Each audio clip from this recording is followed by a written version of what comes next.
السلام علیکم، زه یم ریاض همکار او نن تاسو ته په یوه نوي ویډیو کې حاضر شوی یم. په دې ویډیو کې به زه تاسو ته د فیسبوک 4 مهم پټ او خفیه رازونه دروښیم چې زده کول یې ضروري دي او له تاسو سره به ډېره مرسته وکړي. نو زه د ویډیو په طرف تاسو ګورئ همکار سکلز یوټیوب چینل، زه یم ریاض همکار. راځئ چې شروع کړو. نو زه په فیسبوک کې لومړی راز تاسو ته درښایم، زه خپل فیسبوک راخلاصوم. نو لومړی راز دا دی چې څنګه خپل سرچ په یو کلیک سره ختمولی شو. نو دا تاسو ته ښکاري چې موږ څومره هر څه مو سرچ کړي دي. زه په سیال باندې کلیک کوم، نو ښکته تاسو ته ښکاري چې دا ټول هر څه موږ په فیسبوک کې سرچ کړي دي. نو څنګه دا ټول سرچ په یو کلیک سره ختم کړو. که چیرې موږ دا یو ریسرچ په یو کلیک سره ختموو نو زموږ ډېر وخت ضایع کیږي او له موږ څخه ډېر ټیم نیسي. نو څنګه دا په یو کلیک سره ډیلیټ کولی شو. نو ملګرو دا ډېره یوه اسانه طریقه ده. نو پورته تاسو ته ښکاري کلیر آل، په همدې به تاسې کلیک وکړئ او بیا به تاسې په کلیر آل باندې کلیک وکړئ او دا ټول سرچ هیسټوري به له موږ سره په یو کلیک سره ډیلیټ شي. زه راځم له سرچ هیسټوري څخه بیک، نو یو ځل دا زه ریفرش کوم. نو دلته تاسو ته ښکاري چې دا ټول ریسرچ له موږ سره په یو کلیک سره ډیلیټ شو. دوهم راز په دې ډول دی، کله چې تاسو ته په فیسبوک کې یو ویډیو راځي، هغه ویډیو له تاسو سره په اتومات ډول باندې په خپله باندې پلی کیږي.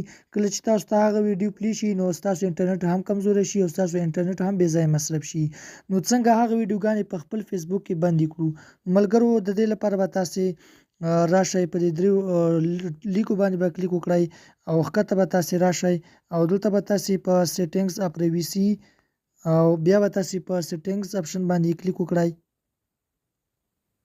او دلته ملګرو ښکته تاسې راشئ او دلته به تاسې میډیا پیدا کړئ. ما پیدا کړه، زه په همدې باندې کلیک وکړم. نو دغه آټو پلی تاسو ته ښکاري. دا آټو پلی به تاسو سره یا به په آنلی موبایل ډیټا باندې وي او یا آنلی وای فای آنلی باندې به وي.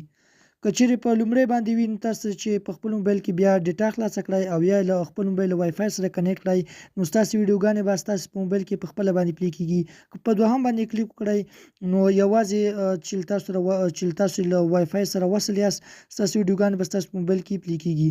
او که چیرې نیور آټو پلی ویډیو باندې کلیک وکړو او دا موږ په دریم باندې ودرو نو له موږ سره به په فیسبوک کې بیا آټو پلی ویډیو په خپله باندې نه پلی کیږي.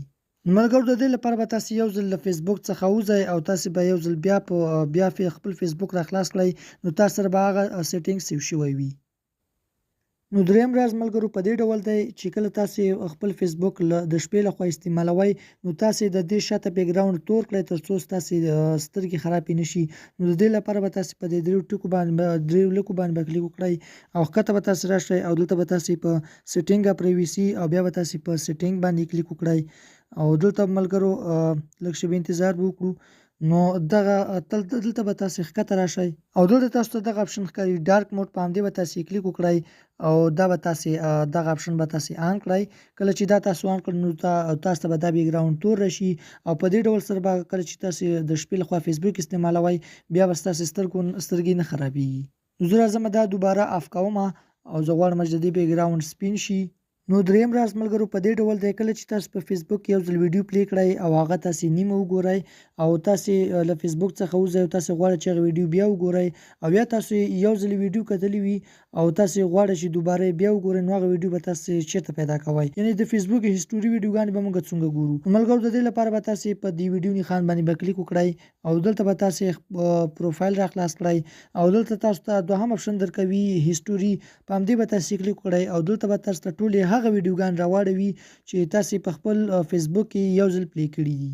یعنې که چیرته تاسو په فیسبوک کې یو ځل ویډیو پلی کړي وي، کو نیمه مو کتلې وي، کو ټوله مو کتلې وي، هغه ټولې تاسو ته راړوي او تاسو ته ټولې هغه ویډیوګانې دلته راړوي چې تاسې په خپل موبایل کې پلی کړي دي. نو دا د فیسبوک 4 خوندور او مهم رازونه. کو ویډیو مو خوښه شوې وي ویډیو در سره لایک کړئ، زموږ چینل هم در سره سبسکرایب کړئ. میلاویږو په داسې نورو ښکلو ویډیوګانو کې. تر بلې ویډیو مو د خدای په امان.